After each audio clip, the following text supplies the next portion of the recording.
Bueno, Sí. primero tiene que ponerlos en cancha a todos. Y después, me parece que lo más fácil va a ser copiar el diseño de ese equipo. O sea, empezar a jugar como juega ese Inter, con esos 3 centrales, con los 5 volantes, reemplazando a Sommer por Donnarumma. Y bueno, ya más o menos lo tenés armadito. A ver, no voy a decir que Moisekin y Retegui son Lautaro y Thuram, pero por característica, ¿sí? Bueno, no estás tan lejos de característica, No, estoy hablando. El que me esté escuchando, podés que no me aspirar a asesinee, por jugar algo favor. así. Exacto. Bueno, para mí, para mi modo de ver, en esa línea de 3/5, como lateral volante, Fede y Marco, para mí es de los mejores del planeta. A ver, en mi limitada visión, lo digo, para mí. No me llevo a nadie puesto y lo miro a mi compañero Nacho, no me lo traigo conmigo a Nacho, por favor. Este es de mío. Pero quiero decir, vos tenés que partir de lo que te hace fuerte. Si el Inter llega a la final de la Champions desde ese lugar, bueno, aprovechá eso que tiene el Inter, aprovechá a Donnarumma que está en el mismo lugar, aprovechá a Calafiori que jugó la semifinal del lado del Arsenal. Bueno, empezá a nutrirte de lo que te está haciendo bien o de lo que tenés bien, porque está claro que lo otro no va a salir de un día para otro. A ver, los Obvio. cracks no es que haces así y te aparece un Lamine Yamal, un Messi, un Cristiano Ronaldo. No, viene Claro. cuando viene y los tenés que laburar de abajo, como decía Nacho. Ni hablar, 100% de acuerdo en lo que está diciendo Dani. Eh, y sobre todo tenés un Inter que además también hace 2 3 años llegó a otra final de Champions, ahora no recuerdo si fue hace 2 o 3. Claro, Claramente dos. algo Sí, bien sí, están dos. haciendo ahí, algo bien están haciendo ahí, y si tienen jugadores italianos, si tienen algo italiano ahí, agarrarlo para la selección que hace mucho no le da una alegría sacando la Eurocopa del 21, que fue un oasis en el desierto, un milagro que dudo que se pueda repetir de vuelta de esa forma. Eh, Agarrarte de algo que te permita como base, ¿no? Para después armar algo más interesante. Totalmente. Bueno, después de el descargo de RAI International, volvemos a lo que fue el Mundial 98. Nos quedamos en la puerta de ver las imágenes de los octavos de final. Italia va a enfrentar a Noruega y vamos a ver las imágenes de lo que fue el encuentro del 27 de junio en el velódromo de Marsella entre italianos y noruegos.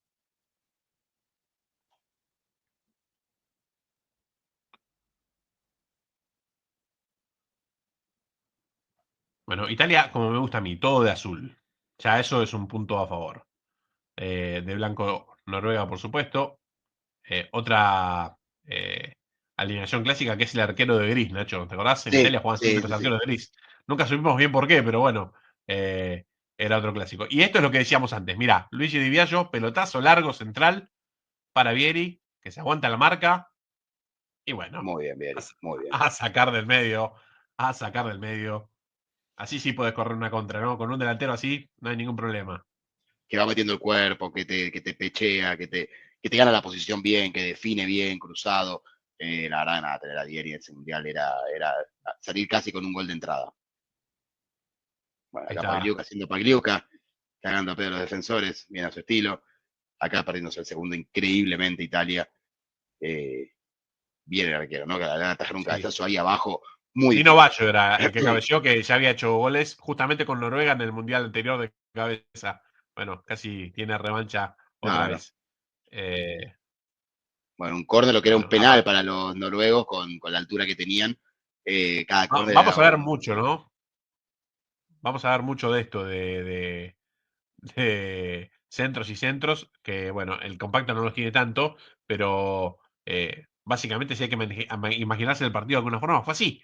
Fue centros buscando cabezazos, buscando a Flow, Claro, buscando la chance de bueno, poder conectar y de esa forma llegar al gol. Hay una pelota que desgraciadamente no está en el compacto, que es faltando 10 minutos o 15 un cabezazo de Flo que Paluca la saca en la línea, ¿sí? Y el relator dice gol. O sea que imagínense a nivel de fusilación que fue un fusilamiento absoluto que el arquero lo pudo contener. Italia, bueno, otra vez, ¿no? Encuentra la valla invicta en octavos de final, elimina a Noruega.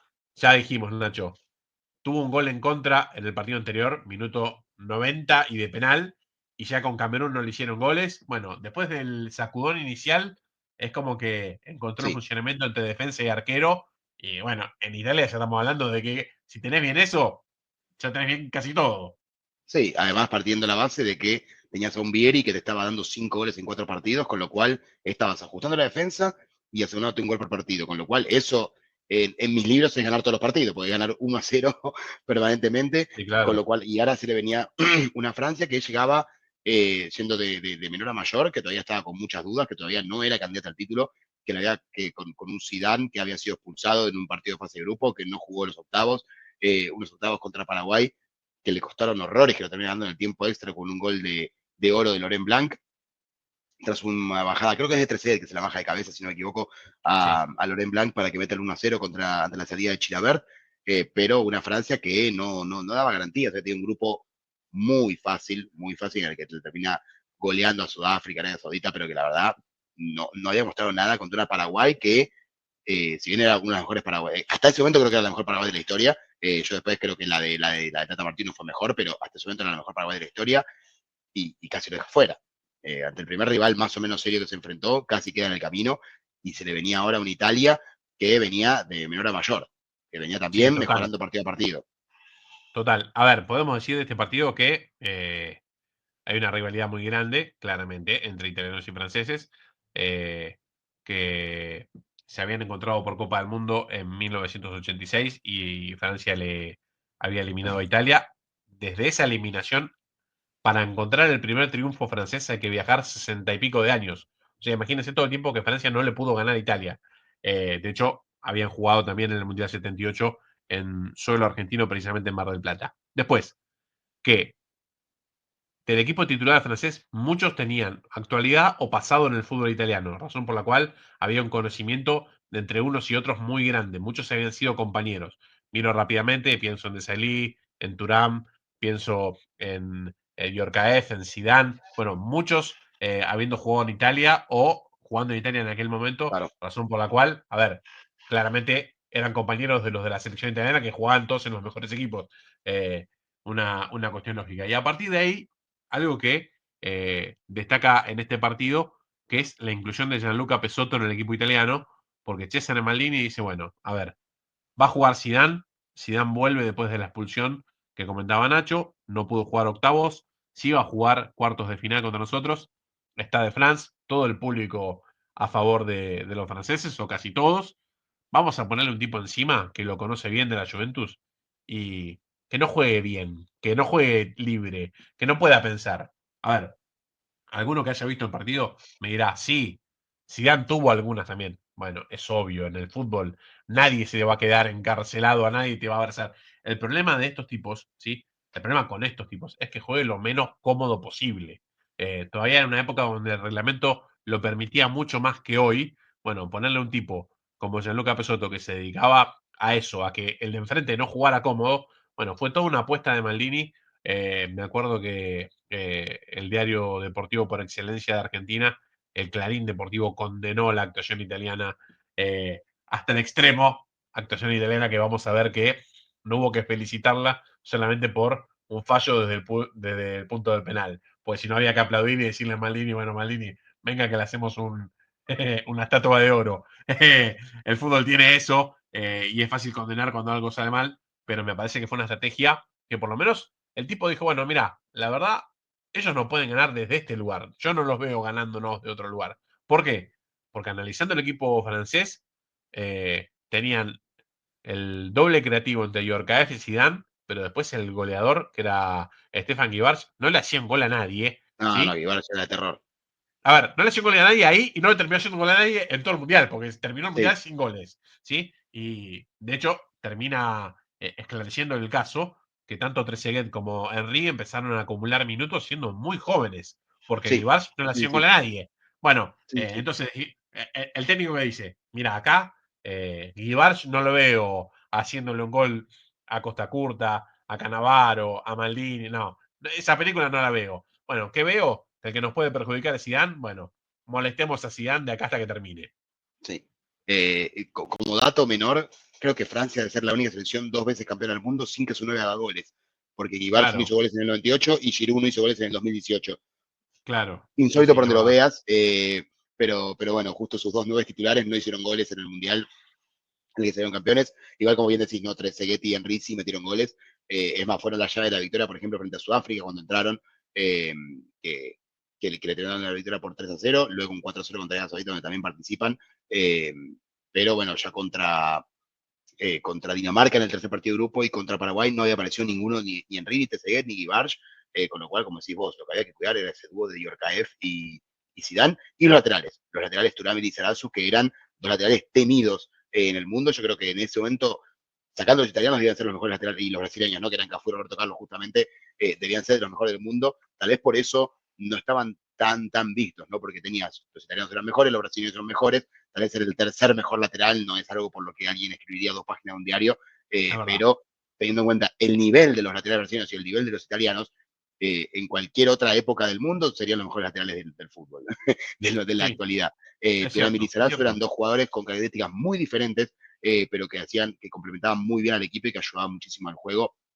Lizarazu un zurdo más petizo, más ágil, más rápido. Thuram un defensor más alto, un poco más lento, pero con una potencia física envidiable, y que algunos, pensarán que es un goleador porque hizo 2 goles en la semifinal. Bueno, son los únicos 2 goles que hizo en la selección francesa. Sí, claro. En buen momento llegaron porque él comete el error del gol de Croacia también, ¿no? En ese partido creo que hizo los 3 goles Thuram, el de Croacia y los 2 de Francia. Pero bueno, dos laterales muy buenos, que también era otra cosa que debía preocupar a los italianos, pero que podían contrarrestar también con sus buenos laterales.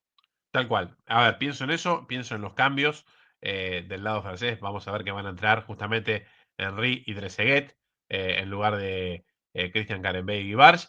Del lado italiano, Albertini va a reemplazar a Dino Baggio. Bueno, Pesotto se va a ir para el alargue, porque está claro que el penal, perdón, el plan era llegar al alargue. A ver, era te voy a atacar en algún momento puntual. Bueno, y en el alargue, en el tiempo extra, entra Angelo Di Livio, de características absolutamente distintas que Gianluca Pesotto, y Italia se iba a plantar de otra forma, y de hecho, si me preguntas a mí, estuvo más cerca de ganarlo Italia, porque hay una del tercer cambio, que es Roberto Baggio, que va a entrar por Del Piero casi a los 70 minutos, que vamos a ver, para mí, por lo menos, es el casi gol más grande que yo vi en mi vida.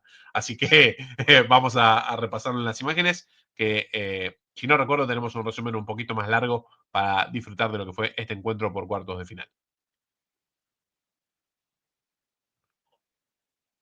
Y yo creo que en ese momento nadie pensaba que el ganador de este partido iba a llegar mucho más lejos, ¿no? Una Francia que hasta ahora no había mostrado nada, y una Italia que, si bien venía bien, no parecía ser la Italia del 90 ni del 94 ni de cerca.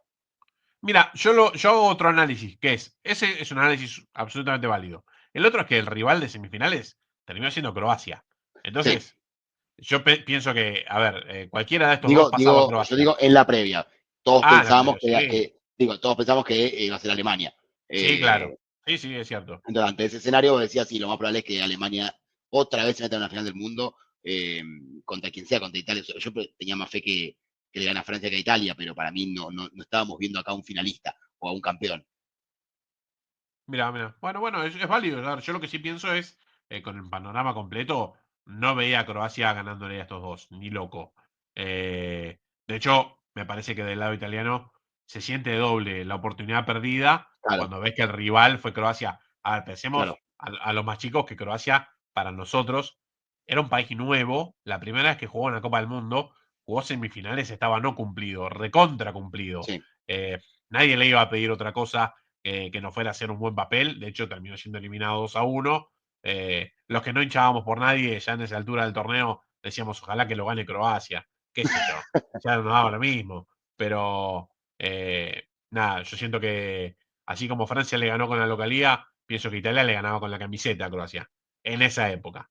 Puede ser, es un análisis válido. Más Croacia venía, ya había cumplido su objetivo, ya había llegado hasta entre los 4 mejores, había eliminado a Alemania. Yo creo que ya se daban por satisfechos estando ahí. Qué cerquita pasa esta de Luis Di Sí, Biagio peinando, bueno, un tiro libre del costado. Y qué largo que se hace el partido cuando se va a tiempo extra, ¿no? sí, Estadio enorme, el Stade de France, hecho específicamente para este campeonato del mundo. sí. Bueno, Didier Para, Deschamps, perdón, ahí vemos a bueno, Deschamps que en las tres otro finales más. del mundo que participó Francia estuvo. Claro, 98 jugando y 2018-2022 entrenando. Y exactamente. otro que jugaba en Bueno, Italia también, esta, ¿no? Eran 7. esta. Oh, Oh, uy, uy, uy, uy. No lo puede creer ni él, ¿eh? no, no, Vaya, no, no lo ni puede creer ni él. Bartés, ni Bartés. Bartés medio se había resbalado. No, increíble. Estaba regalado y bueno, nada, pobre Roberto Baggio se le va al lado del palo. Sí, es cierto. Increíble. Bueno, esta de Y acá Diotaef. muy bien Pagliuca. Achicando el ángulo y poniendo la jeta cuando había que ponerla eh, para salvar las papas sobre el final. Y ahí a los penales. Bueno, Zidane Penales. metía, Roberto Roberto Baggio Baggio. callando a la gente, que esperaba que erre otra vez. Nada. Acá está la chance, ¿no? Me parece que Sí, acá se viene la chance despreciada por Italia porque Paluca Lizarazu. va a tapar el penal de Vicente Lizarazu. Y acá un especialista que termina errando. Creo que parió el peor penal de su vida, porque Sí, Albertini normalmente, si algo hacía bien era pegarle a la pelota, bueno, un desastre pateando este penal. Mete Trezeguet, que en 2006 nos daría una alegría errando. Esta vez le tocó convertir. Acá un tapado, porque uno que recordamos todos errando horrible en una definición, acá mete muy bien, que es Alessandro Costacurta, sí. que en aquella de Boca Milan le pegó al pasto. Bueno, acá definió muy bien. Un muy joven Henry también facturando, Para el poniendo 3-2. el 3-2. Y bueno, del lado italiano, ahora venía uno con un mundial perfecto casi. Sí. Que luego Vieri. Puedo Vieri al ángulo, inatajable. Cuando lo vemos a Zio Bergomi al lado de Costa Curta. El presidente, Laurent Blanc, que le daba el beso de la buena suerte a la pelada de Bartés, pone el 4-3 y le quedaba para cerrar a Luigi Di Biagio, otro especialista desde eh, el tiro de punto penal, que con poca carrera, bueno, le iba a pegar al travesaño y la pelota iba a llegar casi hasta la mitad de la cancha porque, nada, la violencia del remate así lo llevaba. Siempre me acuerdo, Nacho, de que tanto Maldini como Aimé Jacquet se saludaron antes de los penales y después de los penales. Una cosa, a ver, maravillosa del fútbol que es ese abrazo, mira, ya está, llegamos hasta acá, ya no tenemos nada que ver nosotros. Si ganás o perdés, bueno, ya queda en la mano de los jugadores. Eh, es siempre un poco así, pero después de una eliminatoria de cuarto de final donde te va 0-0 y ya está, ¿qué te van a decir? A ver, No, no, obvio. Poco cualquiera, para decir. a ver, cualquiera de los dos iba sin perder del Mundial. Sí, sí, sí, los dos iban a ir invictos en el Mundial. Italia, recordemos, o sea, 7 puntos, o sea, Francia había sacado 9 puntos en la fase de grupos y luego gana en tiempo extra, con lo cual eran 4 victorias, 3 de ellas en los 90. Italia había ganado 3 y empatado 1.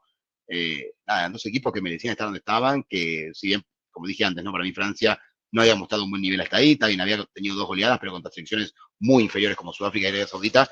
Los únicos rivales complicados fueron 2-1 a Dinamarca con un gol de penal y un partido comparado en tiempo extra, pero igual nadie puede quitar el mérito a un equipo que llega a cuartos de final de manera invicta, con 2 goleadas en su haber, e Italia, que para mí, si no fuese por la localía, era más candidato que Francia en este partido, que nada, tuvo un empate en su debut, un debut siempre complicado para la selección italiana, como bien dijo Dani a través de todo el podcast, y que luego fue mejorando su juego partido a partido para llegar ante Francia, para mí, como un serio candidato a pasar a la siguiente ronda. Totalmente. No podemos decir otra cosa que no haya sido así. Un muy buen análisis de Nacho. Un gran recorrido de este Campeonato del Mundo 98, donde, bueno, vemos muchos jugadores que han ganado cosas pesadas de los dos lados. Los franceses con una generación que arranca a ganar acá y que, bueno, seguirá ganando por mucho tiempo. Y podemos decir que es la iniciadora de este ciclo que Sí, podemos decir que llegó sí, hasta sí, 2006, por ahí. sí, Y después se extendió en una nueva generación hasta que hoy en día es una de las selecciones más ganadoras porque, nada, más allá de tener su historia como tienen todas las selecciones, Francia fue absolutamente un equipo que se le hacía muy complicado concretar a nivel títulos todo lo que demostraba. De hecho, no lo podía hacer ni siquiera a nivel participación pesada. Bueno, claro. a partir de este 98 vamos a verlo llegar a finales, a ganarlas, a competir, a estar siempre ahí. Bueno, será quizás el peldaño ese que bajó Italia, lo Sí, subió Francia y hoy ocupa un poco más el lugar en el fútbol europeo y mundial. Del lado italiano, cerraron un ciclo de no poder concretar ningún campeonato del mundo, pero están muy cerca los tres.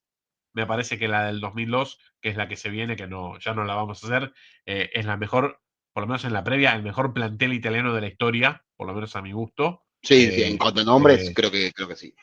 que, a ver, no jugó bien nunca, pero en cuanto a nombres, me parece que es indiscutible. Y la del 2006, con esa misma generación, ya más gastada, ante un conflicto importante como era lo del fútbol local, el Calciopoli famoso, termina llevándose un título que era absolutamente inesperado en la previa por el Sí, clima que tocaba esa selección. Pero bueno, muchos de esos jugadores arrancaban el ciclo también en este Campeonato del Mundo de Francia 98. Quizás la base central de esa selección que fue, bueno, Buffon y los dos centrales como Cannavaro y Nesta. sí.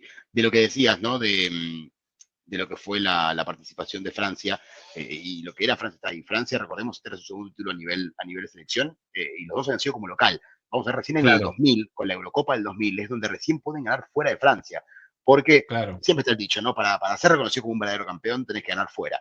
Eh, obvio. Obviamente que ganar en tu país suma, no es que no vale, pero no tiene el mismo valor que ganarlo afuera. Entonces Francia este Y año había ganado la además, Eurocopa, con la misma sí, camiseta. ¿Te acordás, Nacho? claro, sí, exactamente. Con la misma.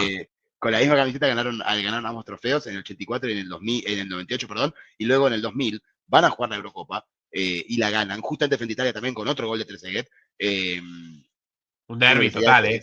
un derbi total, la final la gana Trezeguet. Yo creo que Trezeguet debe haber errado el penal en el 2006, puede haber dicho, hice toda mi carrera en Italia, ya en el 98 los eliminé, en el 2000 le metí el gol de la final, vamos a devolver algo lo que me dio Italia y Bueno, le pegó al travesaño, porque si no, Trezeguet no podía cuando, volver a pisar Italia. a ver, decíamos, hacía mucho que no se enfrentaban.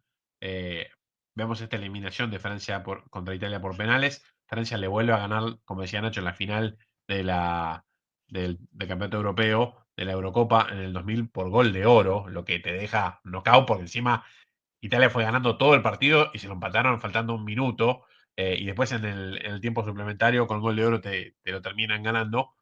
Para Italia fue una revancha absoluta ganarle la final a Francia en el Claro, 2006. Pero, claro. como si eso fuera poco, van a jugar las eliminatorias para la Euro 2008 y les tocan el mismo grupo. Entonces se enfrentan de vuelta al mes de ser campeón del mundo Italia y su campeón Francia. Juegan. Francia le gana 3-1, creo, en suelo francés. Cuando juegan la revancha en Milano al 2007, fue una polémica absoluta porque los italianos silbaron el himno francés total. A Domenech lo odiaban. Pero como si no terminara la cosa, en el 2008 en el grupo otra vez se enfrentaron. O sea, una cosa insoportable. En 10 años jugaron 50 veces, todas por los puntos. Bueno, lo que acrecentó una rivalidad que estaba bastante quieta, bastante muerta. Bueno, en los últimos años se ha puesto muy picante. Y ni te digo, si sigue hasta el día de hoy, que te puedo asegurar que, dicho contado por mi familia, por mis parientes, en el 2022 en Italia, bueno, no se hinchó por Argentina. Es poco decir que se hinchó por Argentina. Fue una locura. Se festejó que Francia no fuera campeón de vuelta. Bueno, a ese nivel ha escalado la rivalidad entre estas dos selecciones históricas. Que Francia, bueno, es la de historia más reciente a nivel de victorias. Italia es la de historia más pesada y todavía con una larga ventaja en frente a los franceses en cuanto a títulos pesados. Les mandamos un beso Así a los es. franceses, pero todavía les falta mucho. Esperemos que no nos alcancen nunca, porque al paso que vamos, Sí, pero que estamos Italia dando se mucha ventaja. despierte rápido. Sí, Que Italia estamos se dando despierte mucha rápido, ventaja. hace 20 años que lo único que arañó es una Eurocopa en el peor momento de la historia, pero bueno, vale igual, pero que se pierde porque Francia, al ritmo que viene, ganando en todas las categorías inferiores y llegando a dos finales mundial consecutivas, no creo que tarde mucho. Menos mal que Argentina la ganó el tercer mundial en 2022, porque si no Francia ya lo pasaba, pero, Sí, claro. eh, pero digo, Francia está en una condición desde el 98 en adelante, ha ido creciendo permanentemente, Sí, como dijimos, tres sí. finales del mundo, finales de Eurocopa, campeonatos, títulos también a nivel juvenil. Y además uno lo ve con los jugadores, porque sigue Claro, teniendo tienen jugadores. estrellas. A ver, ese es el punto. A Hace ver, poco, ¿qué es lo que pasó hace con poco, España? Sí, perdón que te sí, interrumpa, sí. pero hace poco un diario francés sacó una lista, o sea, sacó tres formaciones de Francia con jugadores en actividad, menores de 25 años que podían ser titulares en Francia, y eran realmente yo creo que las tres podrían clasificar al Mundial. Podrían clasificar con Mira, Francia A, B y C, con jugadores menores de 25 años. O sea, estamos sacando a Griezmann, estamos sacando a un montón de jugadores, Dembélé, sin esos jugadores menores, creo que eran de 25 hace 2 años, era igual el informe, tenían para armarse tres selecciones que decían, claramente decían, siendo objetivo, las tres pueden llegar al Mundial. decía que esto de instalarte como una potencia es lo que le pasó a Francia y es lo que le pasó a España, que es Claro, una vez que se agota la generación ganadora, es bueno reinventarte y volver a claro, competir al máximo nivel. No necesariamente ganar, o sea, ganar es siempre lo más importante, pero competir, estar ahí cerca, semifinales, final, con una generación de jugadores nuevos. Bueno, lo ha logrado Francia, lo ha logrado España. Uno puede decir que son las potencias del nuevo milenio, sin lugar a dudas. No claro. estaban en el siglo XX, nadie los contabilizaba en la previa de un torneo en el siglo XX, y hoy, antes de un torneo importante, bueno, son dos selecciones que uno no puede dejar afuera, Sin eh, duda. no solo por la historia reciente, sino por, bueno, los jugadores que tienen en la actualidad. Nachito, repaso, nada, que he disfrutado un montón, espero que vos también, espero que la Sí. gente del otro lado también, y bueno, dejamos estos 90, vamos a ver con qué nueva historia nos arrimamos prontamente para seguir con estos equipos históricos. Bien, perfecto, Dani. No, me encantó hacerlo, me encantó, estuvo muy bueno. Siempre me encanta hablar de una selección que no pierde, que tal vez la gente no la recuerda mucho. Cuando hablaba con amigos que me decían, no, está haciendo Italia, le digo, sí, digo, perdió un solo partido en los mundiales y fue fase de grupo. Digo, no lo eliminó nadie, digamos, en los 90, en los 120, y se quedaban como, claro, no se acordaban, ¿viste? Y les gustaba el recuerdo, así que nada, contentísimo de hacerlo como vos, estuvo muy bueno, la disfruté muchísimo. Un placer, como siempre, y bueno, estaremos prontito otra vez para hacer un poco más de lío, un poco más de fútbol. Abrazo grande. Así es, nos vemos.